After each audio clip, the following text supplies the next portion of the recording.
Ya, bismillahirrahmanirrahim. Assalamualaikum warahmatullahi wabarakatuh. Perkenalkan, nama saya Muhammad Taufik Ustaz Haji dari Kelas Radiologi.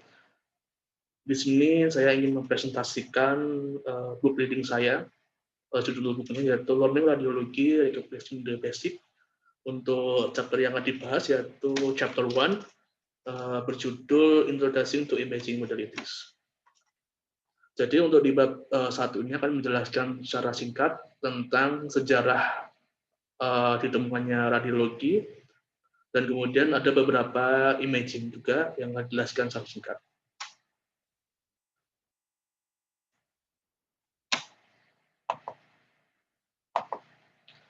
Untuk yang pertama yaitu sejarah. Untuk di buku ini diberi judul Many Shades of Grey.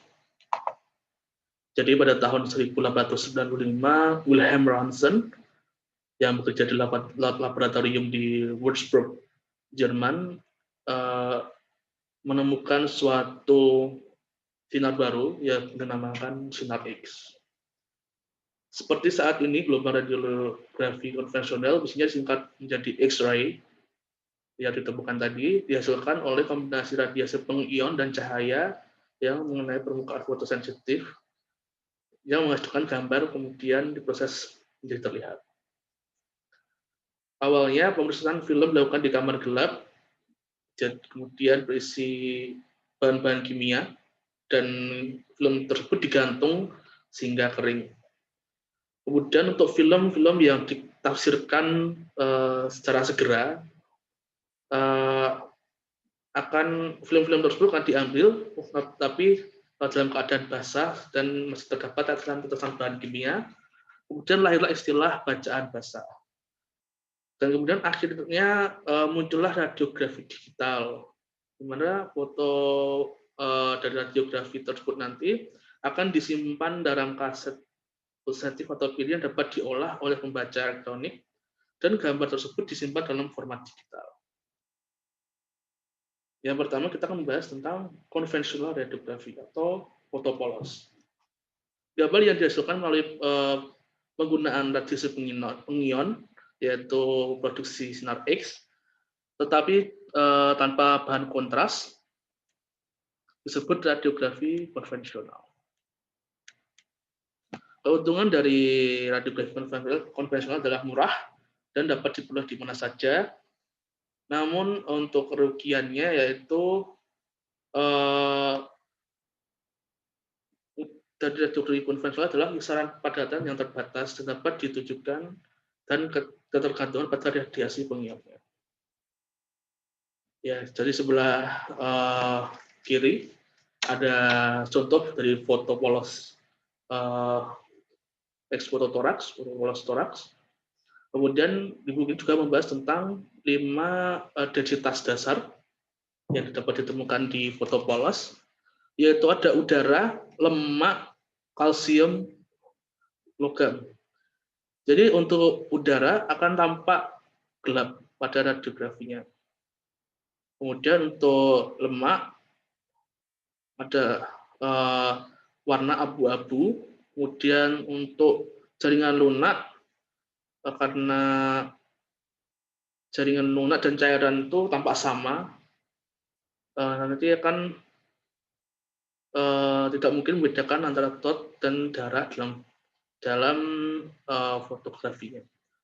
Kemudian lebih opak lagi yaitu kalsium, dan yang paling opak atau paling putih adalah logam. Jadi ini urutan dari yang paling hitam sampai paling putih, atau yang paling radiolucent sampai radiopak, yaitu udara, kemudian lemak, cairan atau jaringan, kemudian kalsium, kemudian metal. Yang kedua ada computed tomography atau CT scan.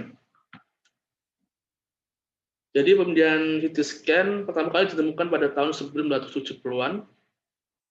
Kemudian dengan penggunaan gantry di sini maksudnya adalah sebuah alat yang berbentuk tabung, kemudian alat tersebut ada lubang di tengahnya.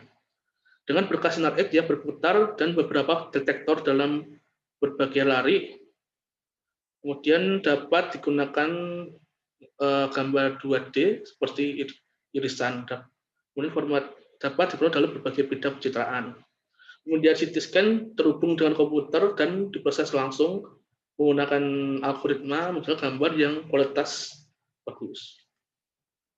Ini adalah contoh dari CT scan. Untuk yang bawah sebelah kiri adalah 3D, untuk yang bawah kanan adalah CT scan kepala. Kemudian untuk yang 1/4 itulah gambaran torak, CT scan torak. Jadi yang A itu lung windows, kemudian yang B itu adalah mediastinum windows, yang C itu adalah bone windows. Kemudian ultrasound atau biasa disebut dengan USG. Jadi USG menggunakan probe ultrasonik atau energi akustik di atas frekuensi suara manusia untuk menghasilkan gambar. Probe atau transducer ultrasonik menghasilkan sinyal ultrasonik dan merekamnya, sehingga sinyal diproses untuk menghasilkan gambar. Ultrasound lebih murah dibandingkan CT scan dan MRI, dan karena tidak menggunakan radiasi pengion, sangat berguna untuk wanita usia subur atau kehamilan atau pada anak-anak. Ini adalah contoh dari hasil perusahaan USG. Kemudian magnetic resonance imaging atau MRI atau pengambilan gambar dengan menggunakan resonansi magnetik. Jadi MRI memanfaatkan energi potensial yang disimpan dalam atom hidrogen tubuh. Atom dimanipulasi oleh medan magnet yang sangat kuat dan frekuensi radio yang menghasilkan energi yang cukup dan energi spesifik untuk memungkinkan komputer menghasilkan gambar 2 dimensi atau 3 dimensi. Ada juga fluoroskopi, yaitu dia bisa ada kata fluoro atau menggunakan radiasi pengion dan sinar X untuk bisa disebut secara real time. Ini adalah yang ketiga adalah gambar MRI, yang kanan adalah gambar fluoroskopi, alat fluoroskopi. Hasilnya ini hasil fluoroskopi dan juga ada bone scan. Kemudian ada nuclear medicine. Jadi nuclear medicine adalah atau disebut juga pengobatan nuklir atau radiofarmasi, adalah kombinasi radioisotop yang dilekatkan pada obat yang memiliki sifat mengikat atau menggunakan transkonsentrasi di jaringan tertentu seperti paru, tiroid, dan tulang. Radioisotop yang dapat digunakan oleh dalam kedokteran nuklir ini juga disebut sebagai radionuklida, terkadang dipelacak. Baik, untuk bab 1 sampai bab 1 sudah selesai. Terima kasih atas perhatiannya. Mohon maaf jika ada kekurangan. Sekian dari saya. Wassalamualaikum warahmatullahi wabarakatuh.